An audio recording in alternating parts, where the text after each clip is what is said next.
Hola, el día de hoy vamos a presentar el video 11 de la serie El Universo Mecánico. En este vamos a aprender los acontecimientos históricos y científicos que llevaron a Maxwell al gran descubrimiento de la relación entre tres constantes universales de la naturaleza. Los científicos a veces reciben cartas de personas que con muy buena voluntad piensan que han hecho un gran descubrimiento. Y descubren cosas como que los protones son de color marrón o que la teoría de la relatividad es un error colosal, cosas así. Nosotros solemos responder esas cartas diciendo amablemente que después de todo con su descubrimiento la ciencia no cambia mucho.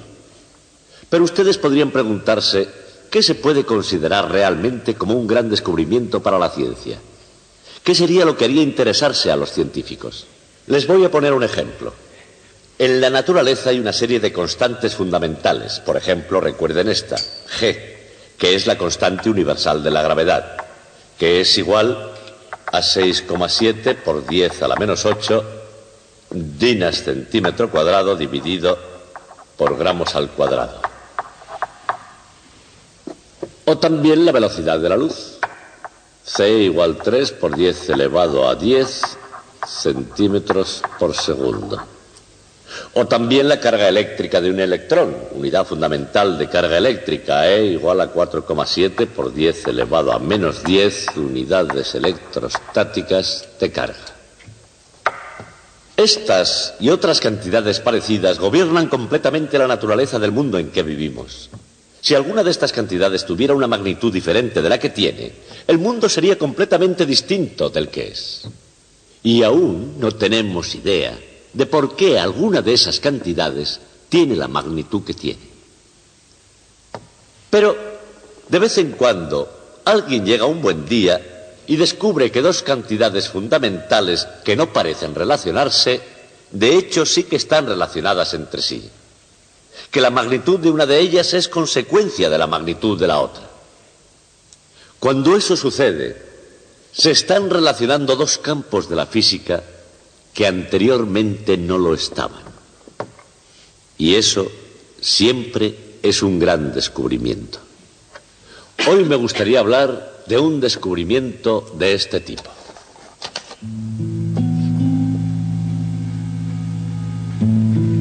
Los físicos no son todos iguales. Solo unos pocos tuvieron la visión de un Kepler o de un Faraday, y muy pocos compartirán el premio Nobel de Albert Einstein. Menos aún, la fama, el destino de Galileo. Ya nunca se volverá a ver el universo con la visión revolucionaria de Copérnico. Y nunca volverá a ver otro Isaac Newton. Pero si la vida y la obra de los físicos famosos se pudieran exponer en una galería de obras de física, enseguida observaríamos que todos ellos tienen algo en común. Sin distinción del tiempo ni del lugar donde viven y trabajan, todos los físicos parecen estar igualmente fascinados por los misterios de la naturaleza.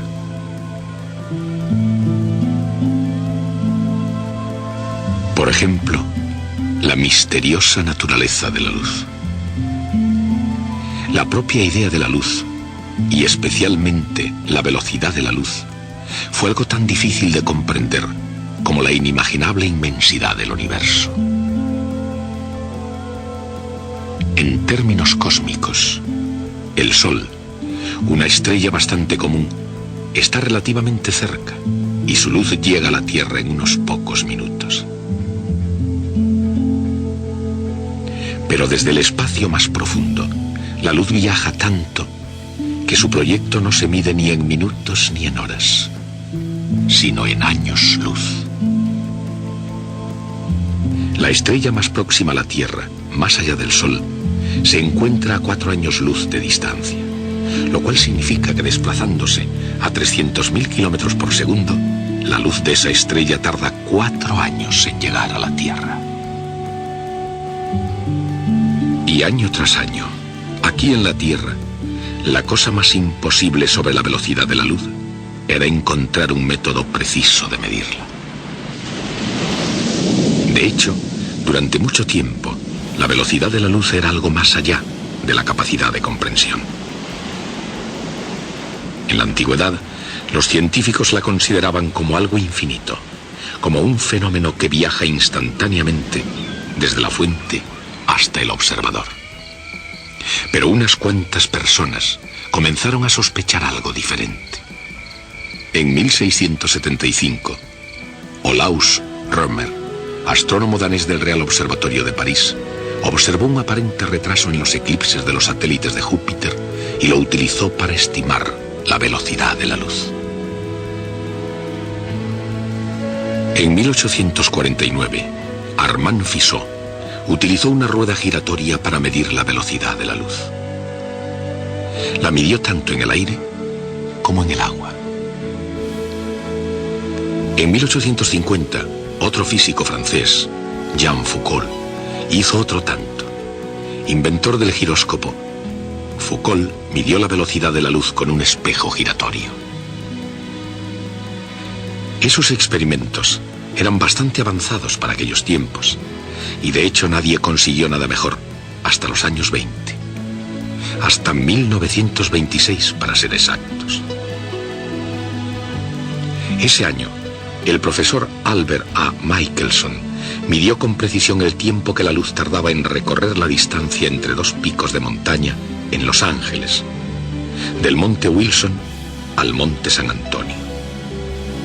Las dos cumbres están separadas unos 30 kilómetros. La luz necesitó en su recorrido una 10.000ª de segundo. Era un tiempo suficientemente grande para que Michelson hiciera la medida con precisión. 30 kilómetros. En una 10.000ª de segundo fueron los componentes de Michelson para medir la velocidad de la luz. Michelson informó que la velocidad de la luz es igual a 299.796 kilómetros por segundo, que es casi exactamente 3 por 10 elevado a 8 metros por segundo. ¿Por qué la velocidad de la luz tiene ese valor específico? ¿Por qué es una constante fundamental de la naturaleza? En realidad, nadie lo sabe realmente. Pero entre tanto, los científicos solo han podido mejorar algo la medida de Michelson de una constante fundamental que determina la escala de todas las cosas en el universo. La velocidad de la luz es una de las constantes fundamentales. La constante de la ley de la gravedad de Newton es otra. Solo por esa razón Newton podría haber presumido durante toda su vida de ser el científico más importante de Inglaterra. Pero en el terreno de la experimentación científica, Newton no podía competir con Henry Cavendish, físico inglés, que midió la constante de la gravitación universal. Cavendish, en ese proceso, no solamente pesó el Imperio Británico en toda su extensión, sino que de hecho pesó todo el planeta. En alguna medida, pesar el mundo es sin duda alguna todo un logro. Pero así como nunca hubo otro científico tan ambicioso como Cavendish, tampoco hubo nadie tan modesto como él. Cavendish no hizo público hasta su muerte su cuaderno de notas. Y en cualquier caso, tanto si uno oculta sus papeles como hizo Cavendish, como si los publica, como hiciera Galileo Galilei, todos los grandes físicos coinciden en llevar libretas de apuntes. Y esos apuntes, sin importar temas o estilo para una eventual publicación, todos parecen ser viajes al mundo de la experimentación. Frecuentemente un laboratorio de física puede parecer aburrido, y a veces lo es. Y sin embargo, ahí es donde la física del universo juega un papel sobre bases uniformes. Y bajo esa luz, un laboratorio ordinario puede ser visto como un lugar mágico, rasgando el espacio casi tan rápido como nuestra imaginación pueda imaginar. ¿Qué hay más mágico que la luz?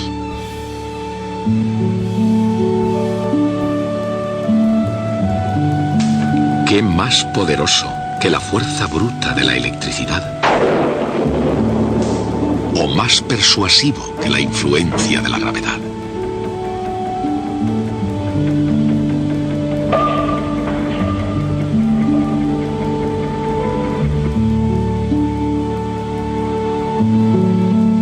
Electricidad y gravedad. Cuando los físicos comprenden esas dos fuerzas, se acercan a la escala y a la estructura del universo. Pero para completar el viaje, necesitan hacer una conexión con otra fuerza, la que aparece en el fenómeno del magnetismo. El magnetismo difiere de la gravedad y de la electricidad de forma muy sutil. La gravedad, una fuerza que actúa entre masas, siempre atrae. La electricidad, actuando entre cargas diferentes, también atrae.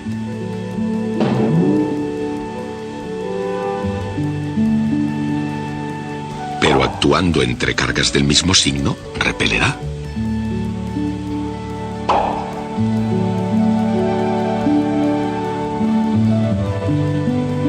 El magnetismo, actuando entre polos magnéticos diferentes, también atrae.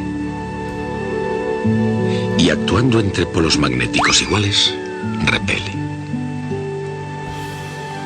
La sutil diferencia entre el magnetismo y las otras fuerzas consiste en que los polos magnéticos nunca están solos, siempre están en parejas y ambos son iguales y opuestos.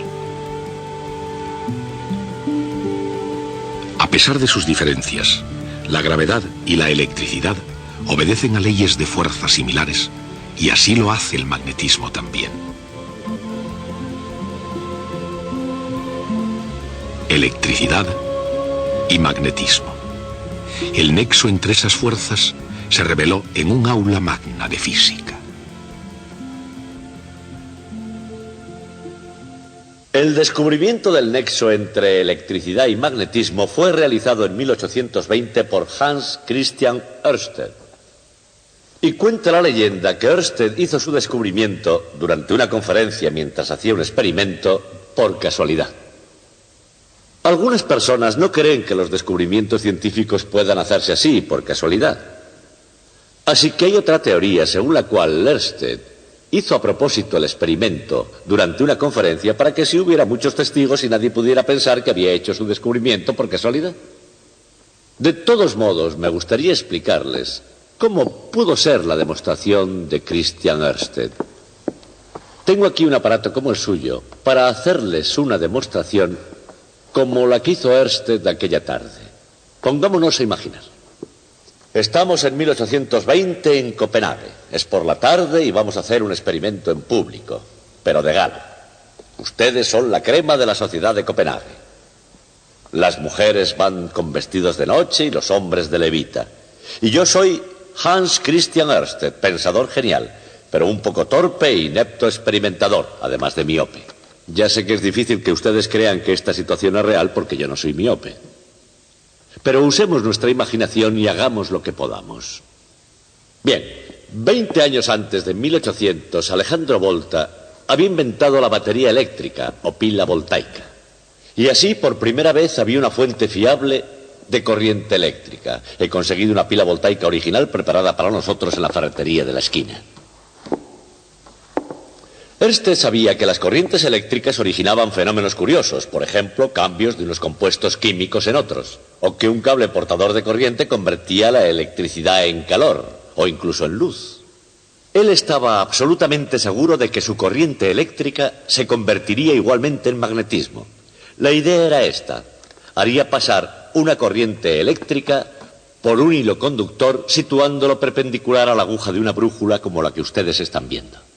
Al pasar la corriente a través del hilo, este se convertiría en un imán, y nosotros lo notaríamos porque la aguja magnética se pondría paralela al hilo. Ahora voy a necesitar un ayudante para hacer este experimento. ¿Quiere alguno de ustedes acercarse aquí? ¿Quiere usted ser mi ayudante, por favor?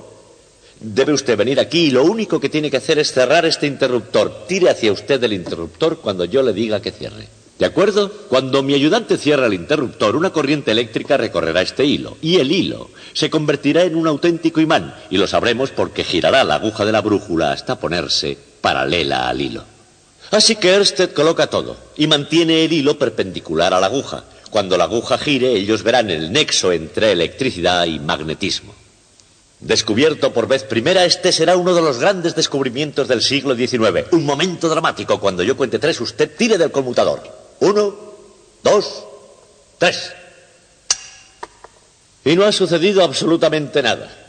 Este también queda muy decepcionado. Por supuesto, él intenta otras cosas. Dobla el hilo, tira del imán y hace otros intentos por el estilo. Nada funciona. El imán no se mueve absolutamente nada. Está tan decepcionado que le dice a su ayudante que abra el interruptor. Anuncia que su experimento ha fallado y envía al público a casa. El público se levanta y comienza a abandonar la sala. Y su ayudante, que es muy listo, se da cuenta de que la batería no está completamente descargada. Y en aquellos tiempos, 20 años después del descubrimiento de la batería, no se desperdiciaba un poco de carga que quedase en la batería aunque fuese poca. Ørsted tuvo la suerte de repetir el experimento. Reflexionó sobre ello y decidió hacer la única cosa que de hecho no había intentado, porque no tenía sentido hacerlo en absoluto. Así que lo que hizo esta vez fue colocar el hilo paralelo a la aguja magnética. No tenía ningún sentido, porque si está paralelo a la aguja y se convierte en imán, la aguja ya está alineada con él y no se movería nada de ninguna manera. Sin embargo, decidido a probar, aunque sabía de antemano que nada iba a pasar, sujetó nuevamente el cable paralelo a la aguja y le dijo a su ayudante lo que yo le voy a decir ahora. Ayudante, preparada, 1, 2, 3. La aguja imantada comenzó a moverse y Ørsted había descubierto el electromagnetismo. Ya puede apagar el conmutador, muchas gracias, puede retirarse.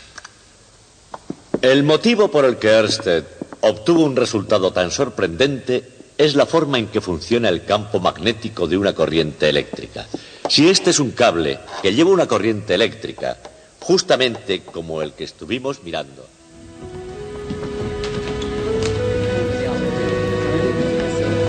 Fue así como realmente sucedió. Es difícil de decir. Nadie sabe con seguridad qué fue lo que el auditorio vio o no vio, y durante años corrieron varias versiones diferentes sobre este incidente. Pero el hecho es que Ørsted, torpe o no, en un momento de genialidad, había hecho un descubrimiento.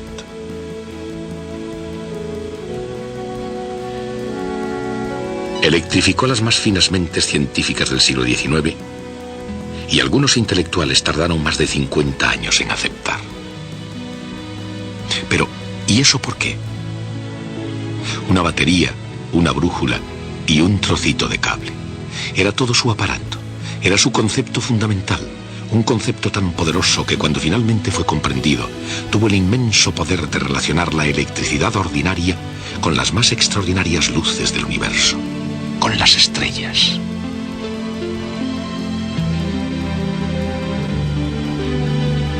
Las estrellas están ligadas unas a otras por la ley de la fuerza gravitatoria. En el proceso para hallar la constante gravitatoria y para pesar el mundo, Henry Cavendish había medido la fuerza entre dos masas conocidas. El resultado de la medida es el valor de G en unidades que proceden directamente de la ecuación de la ley de la fuerza de la gravedad. 6,7 por 10 elevado a menos 11 newtons metro cuadrado dividido por kilogramo al cuadrado.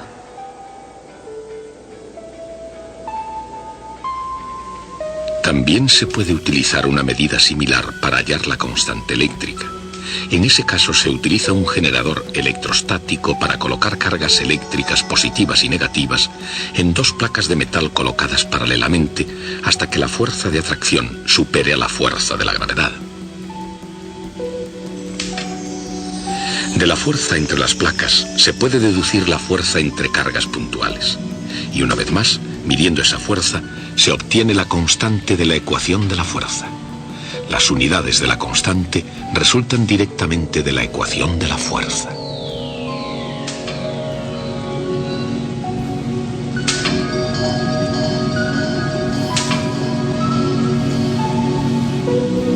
La constante es igual a 9 por 10 elevado a 9 newtons metro cuadrado dividido por coulombio al cuadrado.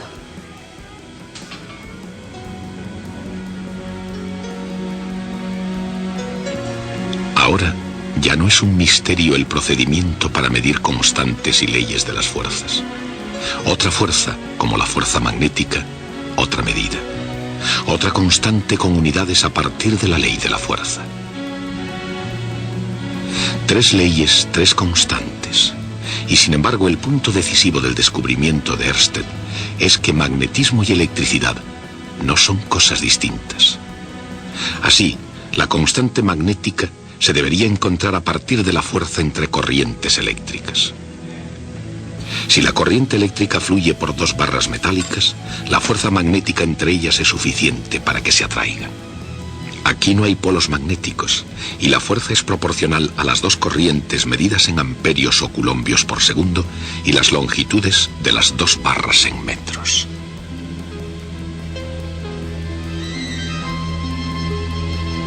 El resultado de la medida de la constante magnética es de 1 por 10 elevado a menos 7 newtons segundo cuadrado dividido por coulombio al cuadrado.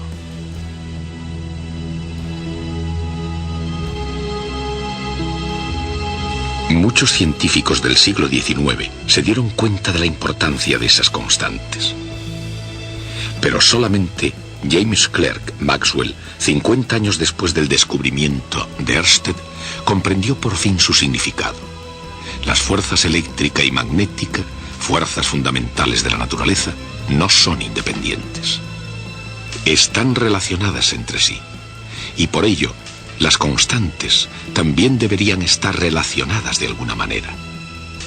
Pero, ¿cómo? K sub B dividido por K sub M tendría como unidades metros al cuadrado dividido por segundos al cuadrado. En otras palabras, el cuadrado de una velocidad. ¿Pero de qué velocidad? Su cuadrado es 9 por 10 elevado a 16 metros al cuadrado dividido por segundos al cuadrado. Dividiendo la constante eléctrica por la constante magnética da la velocidad de la luz.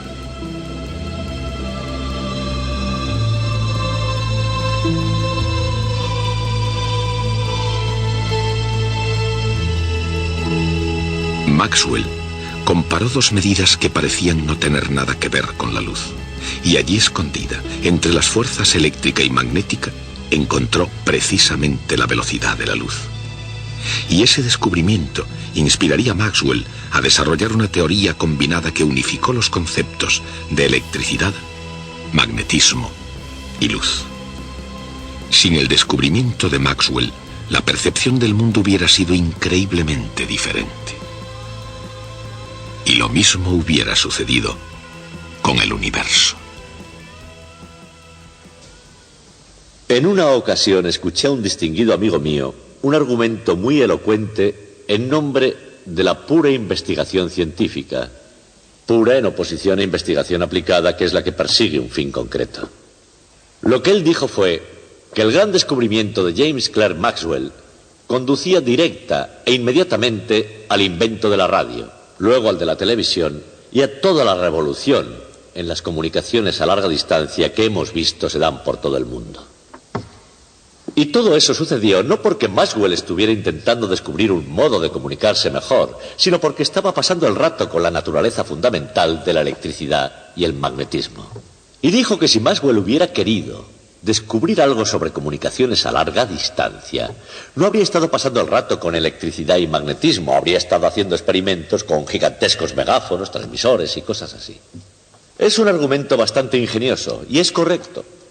Si volvemos la vista atrás a la historia, a veces esta nos reserva algunas sorpresas, porque la primera gran revolución mundial en comunicaciones a larga distancia tuvo lugar precisamente cuando Maxwell era un hombre joven, y él estaba de hecho muy interesado en las comunicaciones a larga distancia.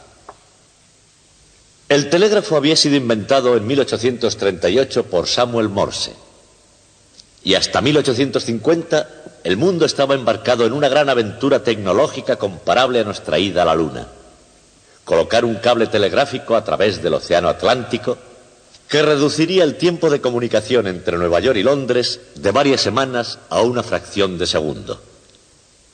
Se envió un barco que iba desenrollando un cable a través de todo el Atlántico y de pronto en medio del océano el cable se le rompió.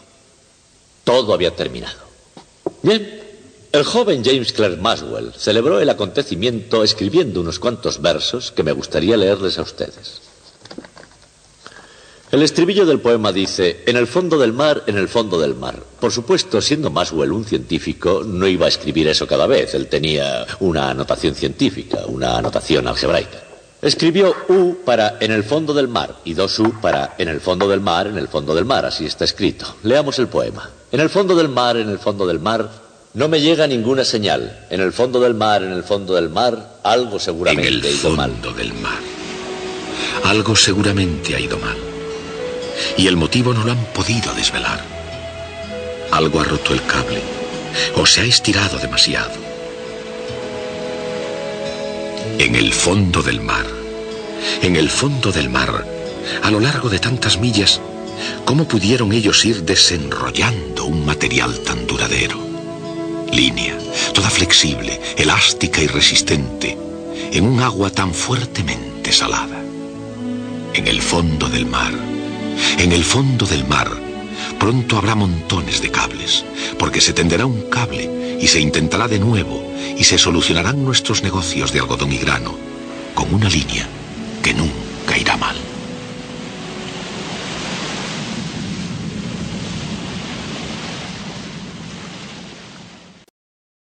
Bueno, en este video aprendimos cómo en la naturaleza hay una serie de constantes universales. La constante de gravitación universal, G, la velocidad de la luz, C, la unidad fundamental de carga eléctrica, E, etc.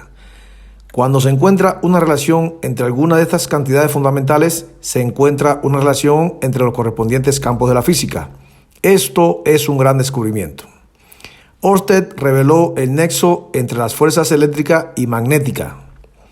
Maxwell descubrió la relación entre 3 de estas cantidades fundamentales. La razón entre la constante de la fuerza eléctrica y la constante de la fuerza magnética es igual al cuadrado de la velocidad de la luz. Te invito a escribir en un cuaderno los conocimientos adquiridos en el video de hoy. Si te gustó este video, no olvides suscribirte, darle like y compartir. Muchas gracias.